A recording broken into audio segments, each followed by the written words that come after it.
Makanya dulu banyak orang-orang soleh yang semalaman tuh guyon sampai pagi. Bukan karena ingin urakan, enggak, karena mengalahkan setan. Malam itu godaan mungkin ingin ngintip siapa itu masih kuat sekali. Ingin nonton siapa itu kuat sekali. Terus setan dilawan dengan guyon. Ternyata setelah guyon tuh asik, tahu-tahu pagi dan dutanya selesai. Oh, itu setan bisa setruk melawan orang alim seperti ini. Karena nilainya tarkul masih. Meskipun dengan cara guyon, karena kalau yang cara wiridan itu calon wali, Beb. Kalau yang enggak calon wali ya pokoknya tarkul maksiat.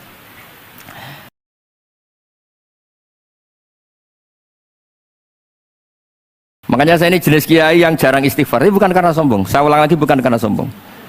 Saya itu pengagum Sufyan Ats-Tsauri. Itu diantara khasnya itu jarang berdoa. Ketika ditanya kenapa kamu jarang berdoa, selagi saya ngajar, kata beliau ini, selagi saya ngajar itu masuk hadis ala khulafa'i rahmatullah.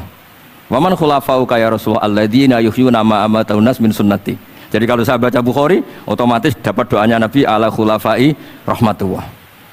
Timbang kamu doakan nangis-nangis gak jelas mandinya, mendingan mulang gitu. Terus kedua, doa hamalatil arsy alladzina yahmiluna al-arsya man hawlahu yusabbihuna bihamdi rabbihim wa yu'minuna bi wa yastaghfiruna. Kita semua sudah diistighfari sama malaikat hamalatul arsy. Rasulullah juga wastaghfir li dzambika walil mu'minina wal mu'minat. Fastighfaru Rasulillah qad kafana wa fawqal kifayah, kata beliau. Artinya gini, kalau kangkang jarang istighfar itu jangan karena sombong, manfaatkan fasilitas ini gitu. Ini penting. Jadi semua itu jangan sampai kita ada istighfar karena jafatul qalb, karena qaswatul qalb.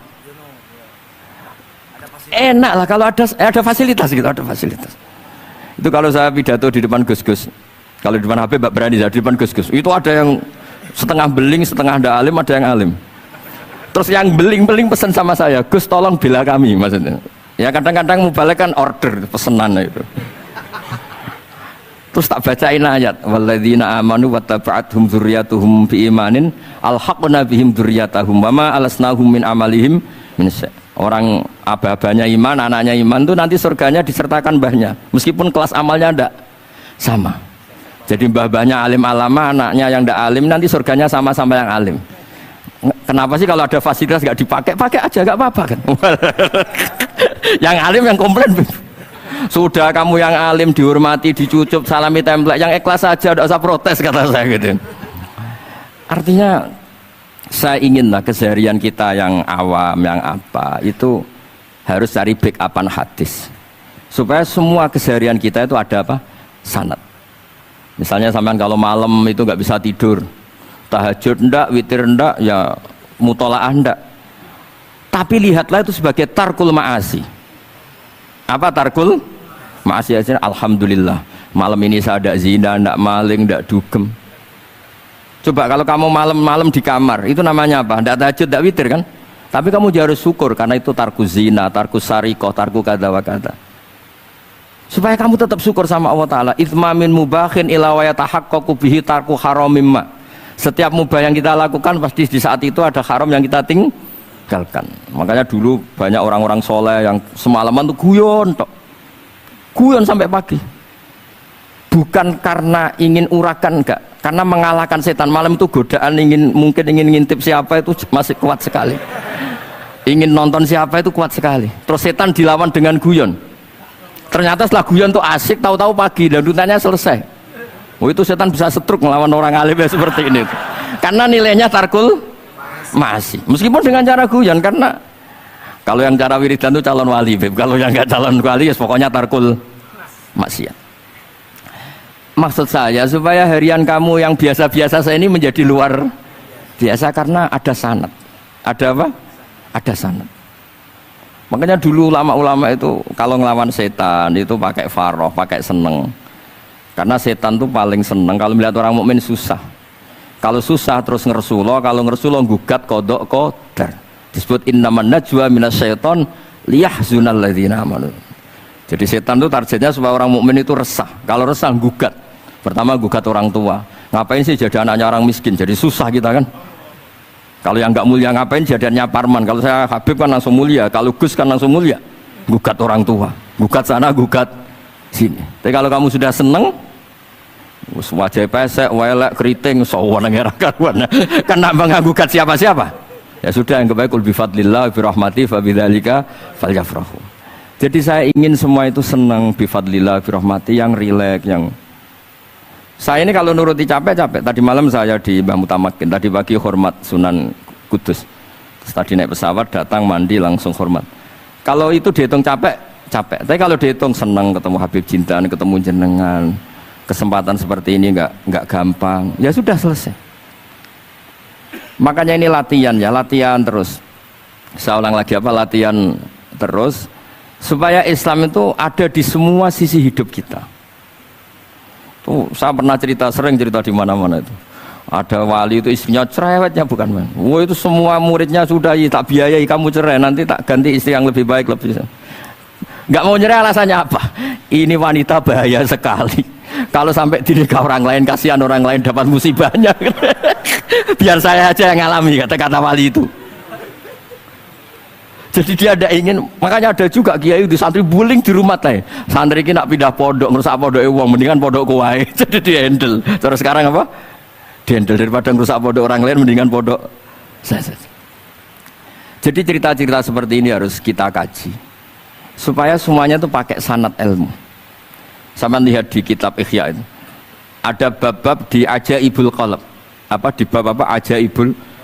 Di situ kayak apa Imam Ghazali memerankan orang-orang pilihan Allah yang menjadi gampang melihat keseharian. Misalnya gini, misalnya ya, Islam zaman akhir kan katanya tantangannya banyak. Coba kalau baca ayat wa ya'ballahu illa ayyutimma nurah wallahu mutimmu nurih. Agama ini milik Allah, diurus oleh Allah Ta'ala. Islam ke Indonesia itu enggak ditunggoni Nabi. Nabi sudah intaqala ila rafiqil a'la. Kadang di kampung-kampung di Islam nomodin. Ya jalan, karena ini agama Allah. Kita ditinggal-tinggal orang yang lebih baik ketimbang kita. Islam kita tunggui. Ya jalan, memang ini agama Allah, yang ngurus Allah. Kamu tidak usah khawatir.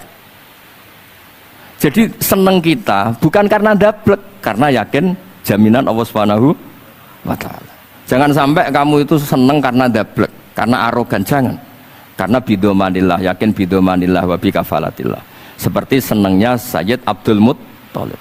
Ketika Ka'bah mau dirubuhkan Abraha, ada penyerangan Abraha. Ini yang Mbah Mun sering cerita ini. Wah, itu semuanya kalah. Terus takok, man sayyidu hadhil wadi? Siapa tuan di sini? Abdul Muttalib. Abdul Muttalib itu datang dengan wibawanya yang luar biasa. Abraha itu sampai bingung dia. Kalau duduk di singgasana dia disalahkan orang banyak. Karena raja kok duduk berdua sama orang yang tidak raja. Kalau Abdul Muttalib di bawah, dia nggak punya nyali karena ada haibahnya Sayyid Abdul Muttalib. Oh, oleh takdim luar biasa. Setelah itu tanya, apa keinginan kamu? Saya tidak ingin perang, saya hanya ingin merobohkan Ka'bah. Ternyata Sayyid Abdul Muttalib jawabnya apa? Unta saya yang 100 lo kembalikan dulu, tidak usah cerita Ka'bah. Kagetnya bukan main Abraham. Kamu ini pemimpin yang nggak benar.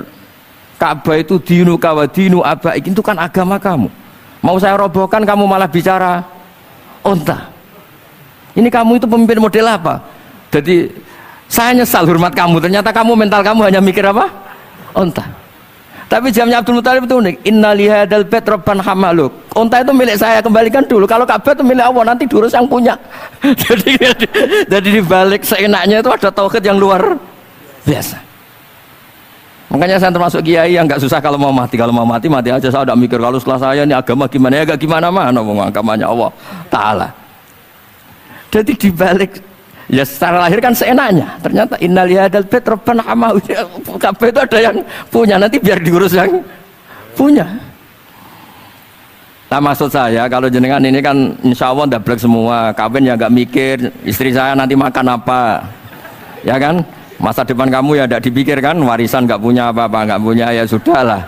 Bukan karena dablek, karena tawakal. Itu saja pokoknya saya ingin ngomong, pokoknya perilaku Anda keseharian itu jadi energi to'at, ya. Perilaku keseharian Anda ini jadi energi apa? Itu saja. Barokahnya kamu ngaji napa sanad. Itu dulu ada ulama miskin sekali. Itu tiap pagi datang ke gunung paling tinggi, terus dia duduk itu agak-agak angkuh itu. Siapa yang lebih raja ketimbang saya? Terus ditanya, kamu tidak raja kok merasa? Ukuran raja itu tidak ada yang berani nyurus. Di sini juga tidak ada yang berani nyurus saya.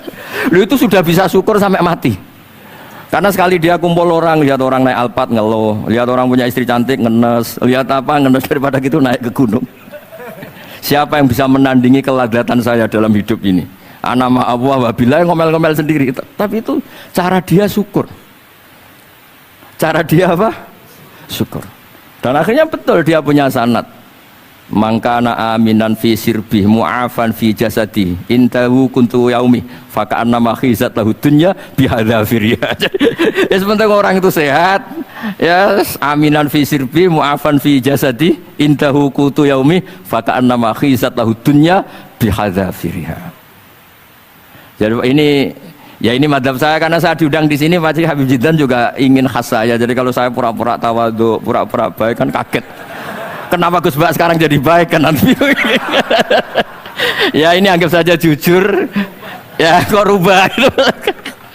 Nggih ngoten mawon mugi-mugi barokah. Assalamualaikum warahmatullahi wabarakatuh.